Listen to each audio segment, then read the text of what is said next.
Hello, everyone. Hey, hey, hey. Avevekuve. Fear of protest forced Senate to reopen Natasha's office. Real power belongs to Nigeria, says Serah Ibrahim. Senator Natasha Akpoti-Uduaga's office was opened, and as far as Serah is concerned, and a lot of Nigerians know this, it was because of the crowd that they saw.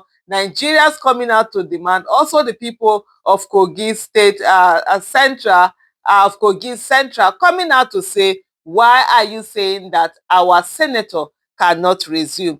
Activist Serah Ibrahim accused the Senate of reopening Senator Natasha Akpoti-Uduaga's office only because of public pressure after Nigerians stormed the National Assembly in protest. Writing on her official X account, Ibrahim urged that the upper chamber became nervous when it learned of thousands of Nigerians marching to demand Natasha's return. It is funny how they heard thousands of people were marching to the Senate and then made a video to quickly announce that Senator Natasha's office is now open. She insisted that the Senate had never gone to such length in past cases, pointing out that Abdul Ningi was suspended in 2024 and Ali Ndume before him without any video announcement of their offices reopening. But they saw thousands of people marching to the Senate and became jittery, and not only announcing Senator Natasha's office open, but were sending the videos to blog to inform everyone in a bid to stop the protest, she said.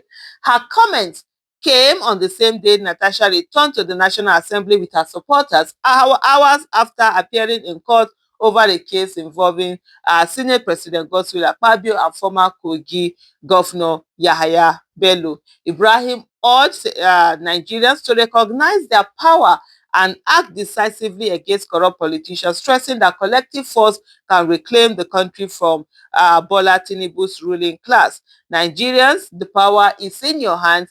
It can be done. We can get back this country when we are ready, she said. The activist intervention has intensified debate online, with many users agreeing that the Senate bowed to pressure only to avoid wider unrest, a sign of the growing frustration with Tinubu's APC government. And I think one of the things that we must see here is the fact that as much as the politicians are very wicked, they are also very smart. They always read the room.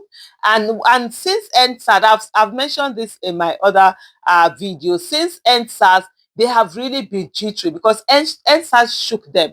They didn't know that this whole population of Nigerian youth have really gone, and they are tech savvy, they are creatives, they can use social media, and they can do a whole lot. And so from that time on, they have constantly watched, and whenever they see something try to get out of the way, they quickly come down. I'm sure there were a lot of pressure on the Senate to say, hey, don't let this thing get out of hand. And let me tell you something.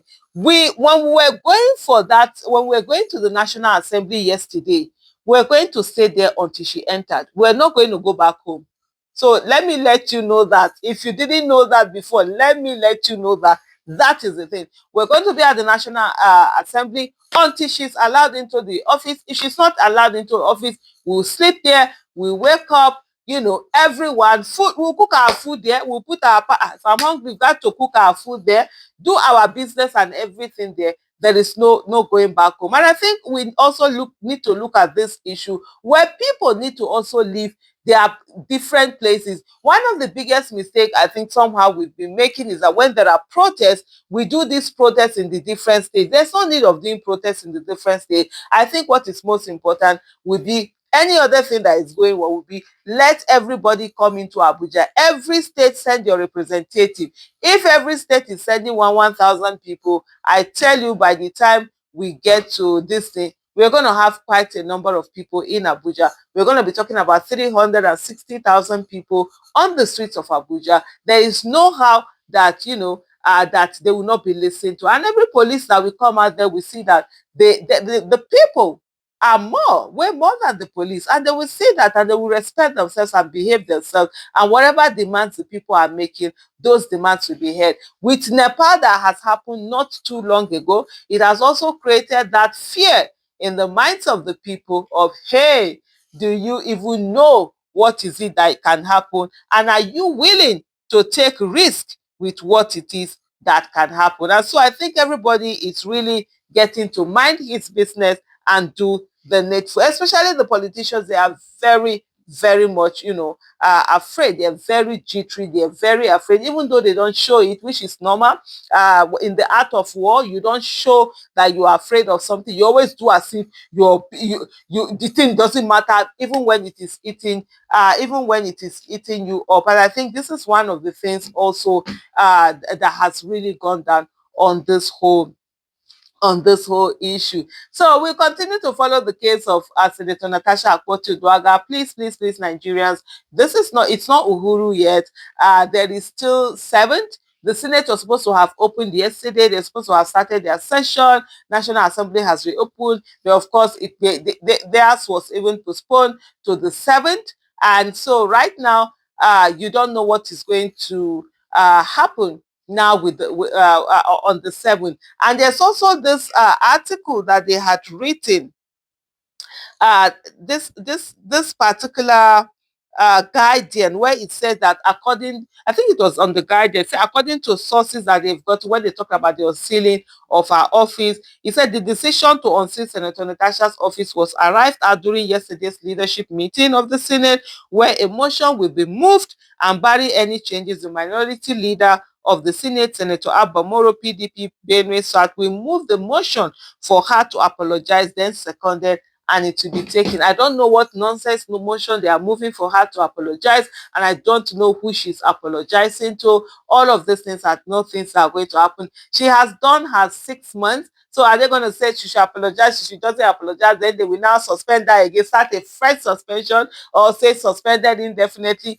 These are some of the things, that they might be thinking about. And I will say to Nigerians, let's all be vigilant and let us all let the Senate know that you cannot allow one person's vendetta to hold an institution that is as sacred as the Senate, that is supposed to be the highest body of representative of Nigeria, to continue to behave in this manner. So it's very important for us to eye on the ball. Yes, her office has been unsealed. She has entered office, but we don't know what's going to happen. Whatever shenanigan it is that they are planning, I want all Nigerians, I to be on board. Let them see the numbers that they see, more than even the numbers that they've seen, because for on the 7th, hey, people, let's come out again. Let's ensure that Senator Natasha Akpoti-Uduaghan is allowed to do her work the way that she's supposed to do it within the ambit of the law, and as allowed by the Constitution of the Federal Republic of Nigeria, and also by the mandate of our people. Thank you.